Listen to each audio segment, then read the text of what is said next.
live in a very blessed community because we have 3 active borough councillors and they're here with us this morning.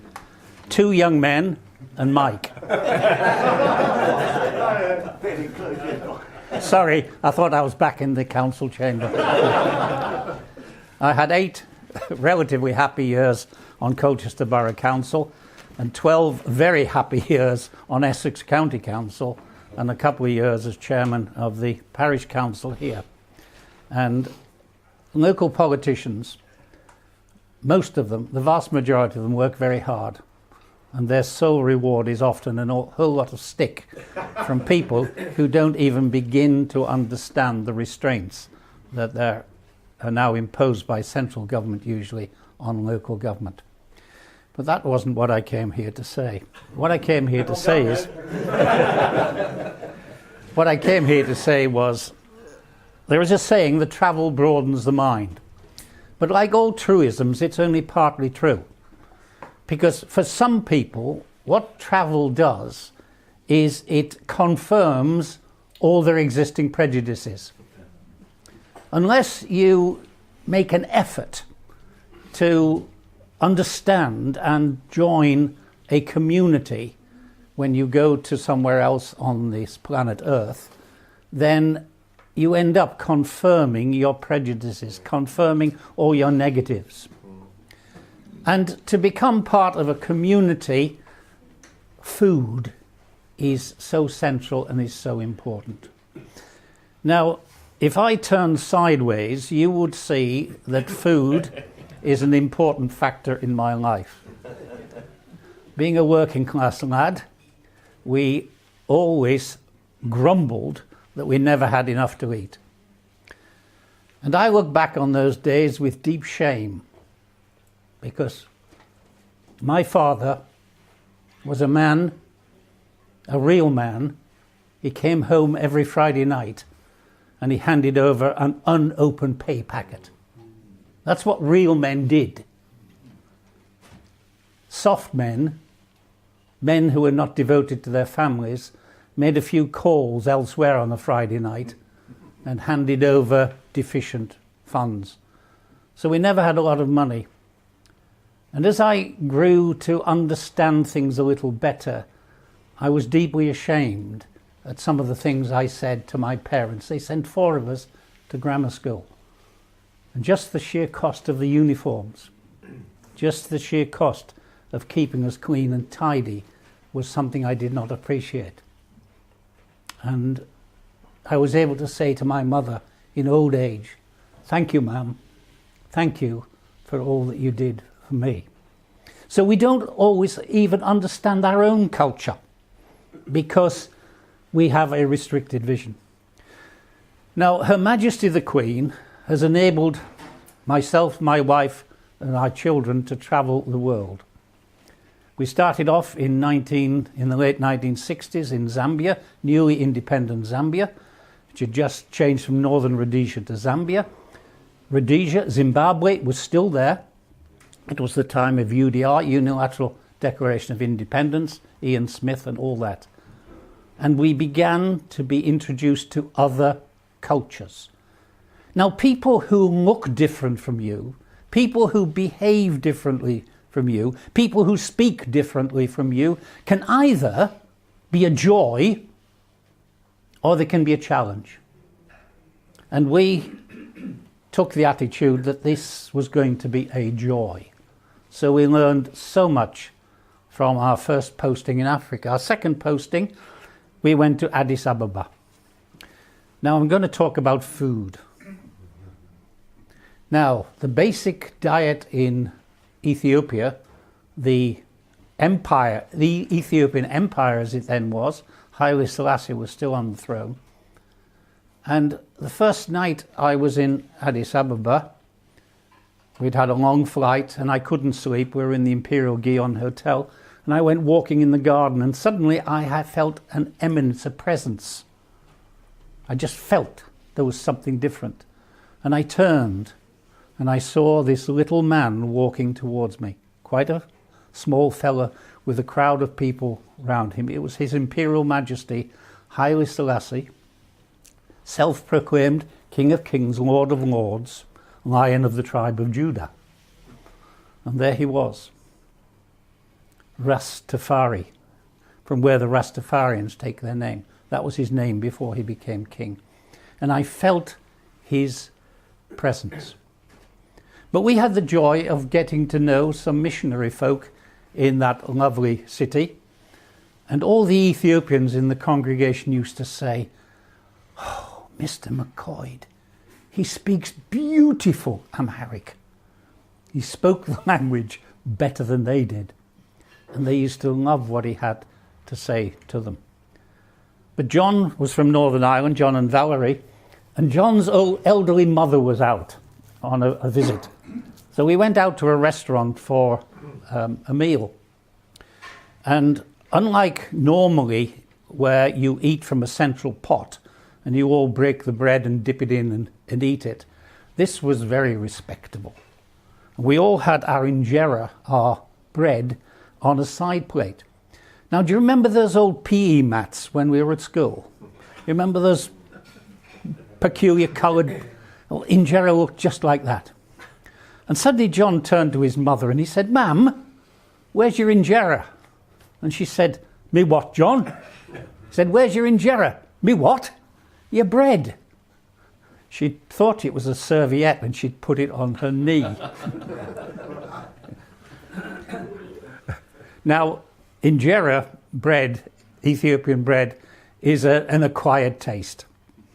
Ethiopians, if they had the choice, would not eat anything else. It's made from a crop called teff, and it grows nowhere else but in Ethiopia. And one day we went out with John and Valerie up in what's called Wollo province, from the mission station to a place called Bati, and we walked miles and miles and miles. I was offered a donkey to ride on, but I took a look at this beast and it took a look at me and I thought, no, I'm going to walk. And you know, one of the great privileges in life, one of the great honours, is for somebody in your own culture or in another culture to say to you, "Come and break bread with me." It's a lovely expression. Come and break bread with me. So we were ushered into this tukul, this local house, no light, lots of flies, and there was the food in the centre.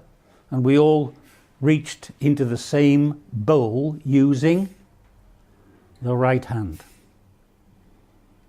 Now, you left-handed folk, you have a problem. Because you eat with the right hand, you do other things with the left. If you get my drift. So you eat with the right hand and everyone's eating together, and suddenly the host picked up a choice sheep's eye, ooh, a delicacy, and was passing it across the table to my dear wife.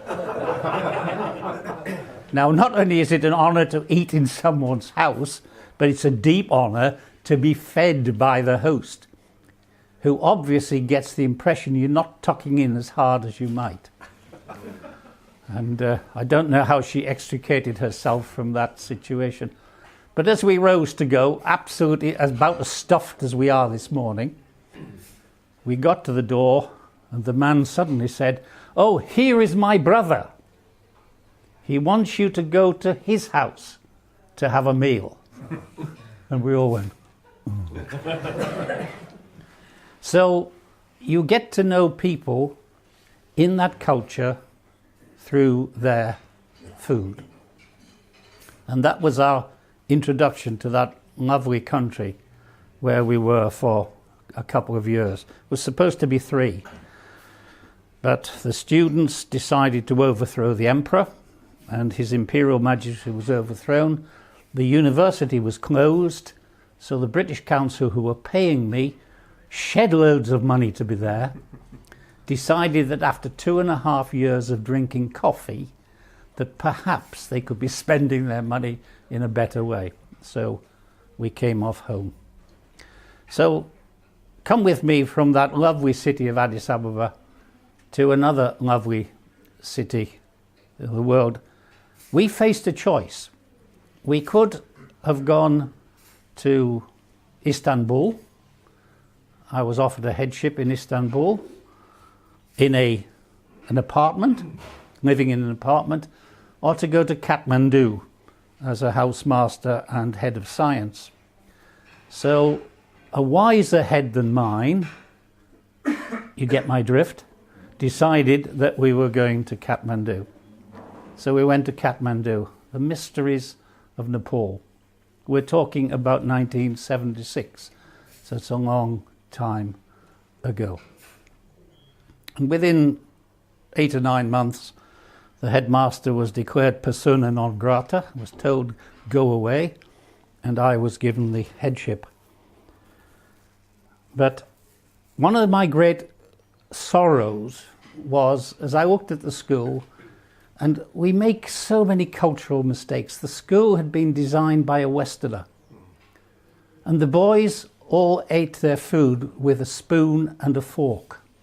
No, in Nepalese homes you eat with the right hand. But there was no place for them to wash their hands. It's important to regularly wash the hand, either for cleanliness' sake or for ceremonial reasons. So the boys could not eat as nature intended them to do. But the food of choice was always dal bhat raw takari. Raw is a Nepalese word which just means hand. Dal bhat, rice, and a juice, and vegetables, takari. And if you're really lucky, you have dal bhat raw takari, raw masu, and meat. Meat! Now, you had to be very careful with meat, because it was a Hindu kingdom, and Brahmins did not eat meat at all. No one would ever dream of eating beef. Now, one day I was informed that His Royal Highness the Crown Prince was coming to the school as a pupil. There's a long story there, but we'll skip over that. He came, and one day his English teacher threw my office door open and came in and said, "Ken, I've got a problem." And I thought, right, what's your problem, Anne? Said, "The Crown Prince has just said, Daddy eats beef." Uh-oh. Not only as a Hindu would he not eat beef, but as allegedly the reincarnation of the god Vishnu, no. I said, "Well, you've tried the usual dodge, haven't you? And you've said, no. Dipendra, you mean Daddy eats buffalo." She said, "Yes, but he insists Daddy eats beef." I said, "Well, my dear girl, you've got a problem. Carry on with it. There's nothing I can say." Anyway, there was no outcome there. But dal bhat rotakari is a lovely, lovely meal. And I don't know if you ever go to a Nepalese restaurant, but if you do, just ask for the basic dal bhat and takari and vegetable. And ask them if they'll give you a finger bowl and eat it with your fingers. And again, to share a meal in someone's house, to be asked to join their table. Now we might ask somebody to come for a meal and we don't give it much thought. But in certain cultures, it's very, very important, because they are saying, "Come and be a member of my family." To sit at my table means you are accepted. There's a degree of warmth. Now, as you know, we regularly go to France, and I take services in a little church there. And there was a grumpy pair of folk we first met, and they said, oh, the French will never invite you to their houses. I thought, well, we are regularly invited to French people's houses. I wonder if it was related to them being grumpy. I don't know. And again, although it's only 22 miles away across the channel, it's a world away. It's a different culture. And again, within different cultures, you have to be careful. You have to keep your eyes open and see what people do and and listen to what they say and how they think. Because to understand another culture, to be part of that culture is a huge privilege, but you've got to work at it. So we, very soon in a fortnight's time, will have to put our French minds on and go out there and suffer those French lunches. 4 courses with wine. Someone has to do it. So in Nepal, where we were for 7 years, it was absolutely lovely to be able to join people and have a meal. And in other cultures, people appreciate 2 things. They appreciate when you have a go at their language. They really don't mind if you make a complete and utter hawker of it, because they know what you're trying to say, and their warmth goes out to you that you're even trying. But to eat their food, and to appreciate their food, and to say thank you for their food, and to show that in eating you are accepting them as a fellow member of the human race. And eating together is a huge privilege. Well, eventually it was my turn to be declared persona non grata. And I got the Honourable Order of the Boot up the backside. It's a long story. Why? I wasn't naughty. It was just one of those things. Politics. The Falklands War, and I'll tell you about it another time. So off we went. And then our final call to fame before Margaret Thatcher became Prime Minister and decided that British aid money was better spent through the private sector than through the public sector. No comment intended. We went to our final posting, which was in Ghana in West Africa. Again, a totally different culture. And some folk think when you talk of Africa, it's a kind of uniform place from Cape to Cairo. No, it isn't. No, it isn't. Very different cultures across that continent. But Ghanaians, how shall I put it, are almost to a man, to a woman, the nicest people on earth. The way they speak, the way they act, the way they treat other people, lovely people. And undoubtedly, perhaps next to the Japanese, they're the cleanest people on earth. Because if ever you travel to go and stay in a Ghanaian home or situation, the first question you will be asked is, when do you want your bath? Not, as in our mucky country, do you want a bath? No, when do you want your bath? And I was known as the only Obruni, white man, the only Obruni who could eat 2 fufu. What's fufu, you say? Well, fufu is plantain, cassava and yam, which is put into a long wooden tube and is then pounded into a kind of sticky, doughy stuff. And Ghanaian men tell me that the best fufu is one that has had a drop or 2 of female sweat, which is dropped into it. Now, I apologise for using the word sweat, because we all know that horses sweat, men perspire, and ladies glow. So, yeah. And I was known by my driver as the only Obruni, the only white man who could eat 2 fufu. Now, fufu is an acquired taste, because again, you get this big pile of sticky stuff, and you take it with your fingers, dip it in the soup, and it's polite to do a as it goes in. And again, the sheer appreciation of people that you're having a go at their food. Now, I had a man who was called my counterpart. He was supposed to be learning science education from me, Mr. S.K.E. Mensah, known as Skem. Well, I don't know what he learned from me, but I know what I learned from him. When we travelled together, Skem would always order fried plantain and beans. And sometimes fried plantain, beans and fish. And the fish would be served whole, skeleton and all. And I noticed the first time we were eating fish that Skem's eyes kept going sideways to my plate. I thought, he's hungry. So I'm delicately picking off the fish and eating it, and he's looking. And he said to me, Ken, you know, have your skeleton.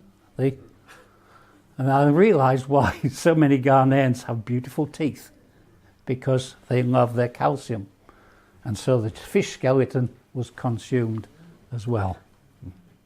So, there you are. Travel does broaden the mind when you have eyes to see it. It either confirms your prejudices and makes you a grumpy who says, isn't it a wonderful and diverse world?